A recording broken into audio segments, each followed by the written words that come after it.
สบายดีป่าลุงเนาะสอนสวย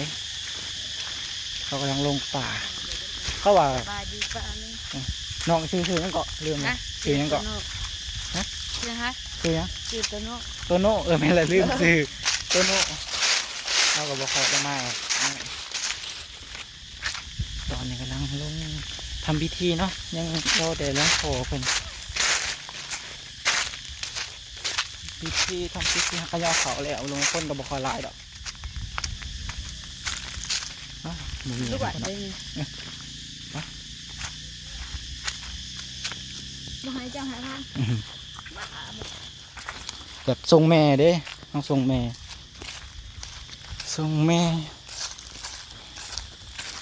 กำลังลงมาสิจะเข็ดยังเรากับบุญกันพี่วิทย์ตัวโน่พี่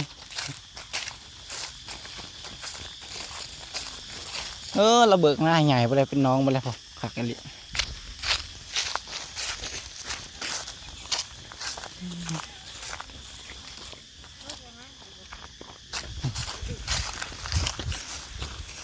ยังเอาไปเอาหลวงพ่อบ่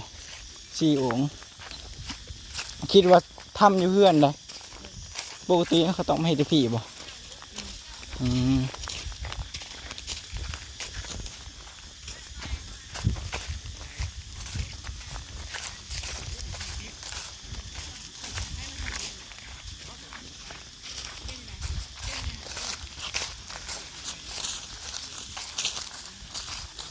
โอ้เฮ็ดใหม่เลยเพื่อนกันเฮ็ดใหม่แล้ว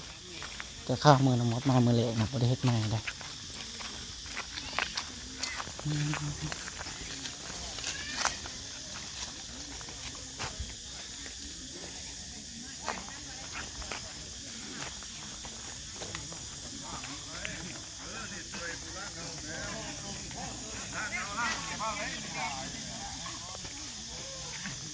ไปเข้าไป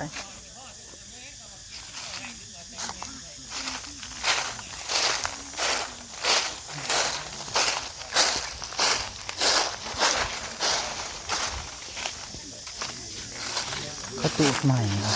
กระตุกใหม่นะ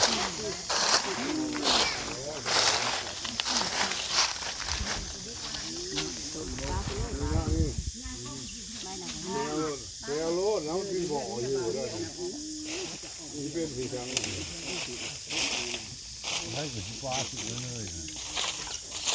ตามบ่อยเลยเนี่ยดาวม่วงอะไรนี่ร่างอะไรโอ้โหมาเลยนี่พอไปมีต้นแล้วก็สูตรเอาไว้เพาะเดียวกันเลยเด็กอันนี้อะไรจุไม่ซื้อเผาเราเด็กอันนี้อะไรมาจุผ้าห่มผ้าห้องถึงใส่ฟองซอยให้เราเด็กคิดว่าจูดใหม่เลยจูดมือตัวที่ว่าจูดจะทางไทย เดียวกั นะ นกับชุดเผาเราอยู่ไทยนั่นนาทีเดียวกันวะมุ่งเดียวกันถ้าจูดทุนอะไรอยู่ใบซองบอกหรือใบสามใบซองนั่นเลยมาจุให้เราเด็ก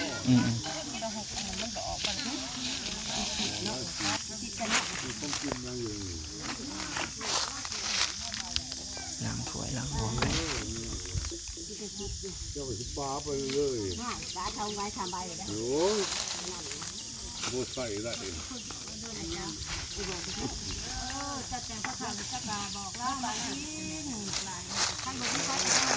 จะซื้อบัตรไหมมีซื้อบอก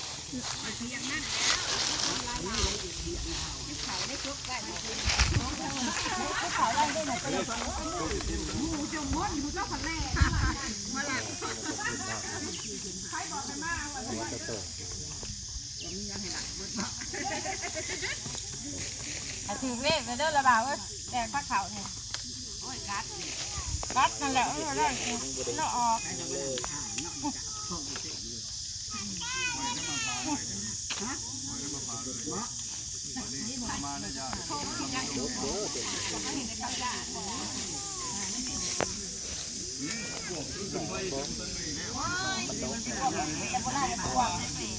ยังแล้วก็จะอันลีดมาที่น้ำต่ำโคตรปวดคุณนะแล้วว่าคือทุกคนเองก็ได้ดาวกันเลย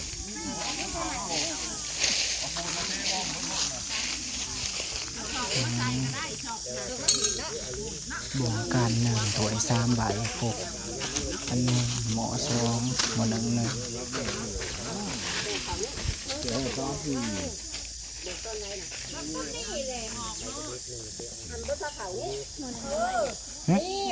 ม่นหมอหนึ่งหน่อไม้หมอหนึ่ง อะไรจะบอกอะไรจะบอกก็หยาดน้ำซะก่อนก็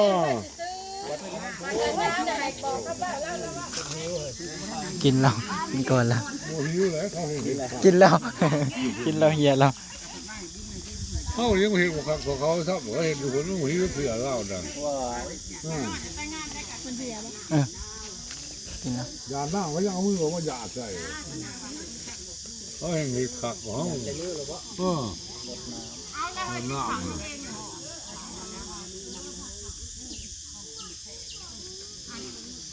อายมาแล้วอะไรนะบางคนสู้ดีเพื่อนพวกดีพี่บ่เฮ็ดอยู่ไส เป็นหยัง ลุงพ่อแล้วไปมาอยู่ไส ก็จะกินอะไรมีน้ำมัน อ๋อมาผิดแล้วปะ เอาอีกคนเอาแล้วอีกคนเดียวแล้ว เก็บกูกับกูขนาด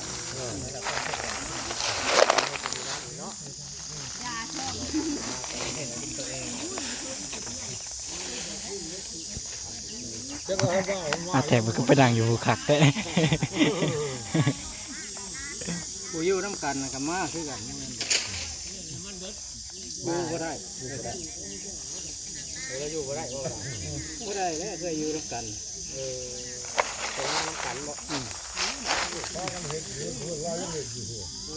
มาคล้องคุณเอาวันมาครับ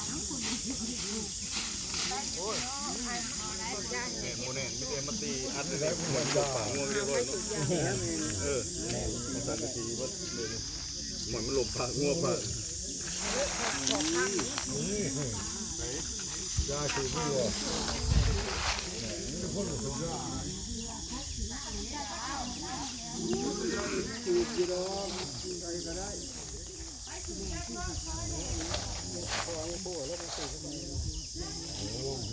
รอในหลวงพ่อตอนนี้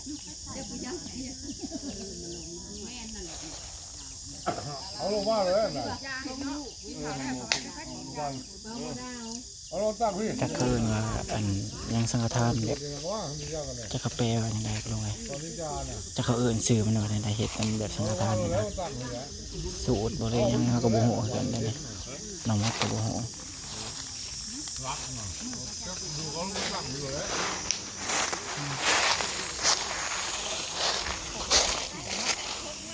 บ่เข็มเลยโจมมา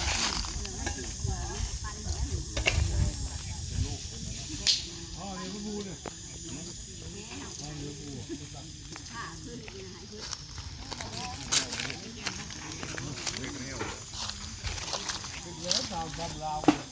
ผมว่ามีหุ่นมีหินเต็มเลย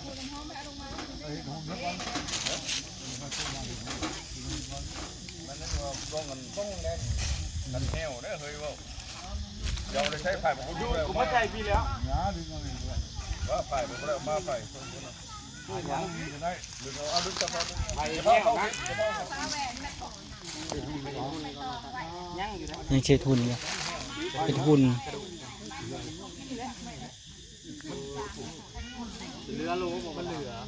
ยังอยู่ผาดาวทำลงดูมันก็ไหลอยู่สั่นแล้วเขาเมื่อผ้ามาบ่ผ้ามาบ่ว้าวนี่ผ้าเอาไปตัดกันแห้วนี่เนี่ยอยู่ผ้านี่ไว้ ชาดวงหนึ่งเขา ตัดกันแห้วเร็วอย่าคุมหอดแล้ว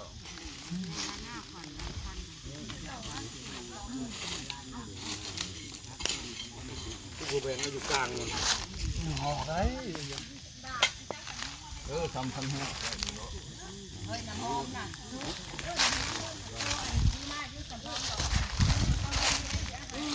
โอ้โหตกที่หนังลำบากแล้วกันแดงกิน